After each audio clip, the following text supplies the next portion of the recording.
This is the Hot Stove with Dusty Baker.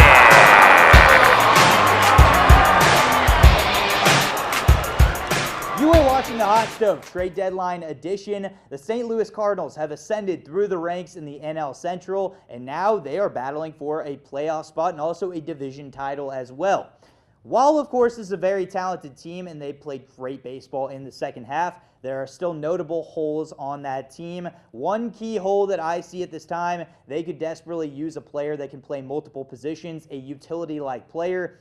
Whit Merrifield would be an absolutely incredible fit for the St. Louis Cardinals. However, of course, trading within, not only just within the state, of course, with the Royals, but also the Royals trying to get rid of their best player, a player that's under control for more years than just 2019, just doesn't make a lot of sense if you are a Royals fan and also Royals management. So, because of that, I don't think the Cardinals' most likely player to acquire is Whit Merrifield. However, I think they'll turn their attention within the division to Scooter Gennett. Gennett makes a lot of sense. He can play multiple positions within the infield. And on top of that, they could also pursue a player like Danny Santana, or for the Orioles, a player that has gained a lot of attention over the last week in Hanser Alberto. Alberto hits lefties almost an average of 400. The Cardinals could definitely use that. Maybe not at the top of the lineup, but just having that bat off the bench and every now and then playing every fifth day, that makes a lot of sense. The Cardinals' rotation is pretty solid for the most part. They could definitely acquire another piece such as Noah Syndergaard.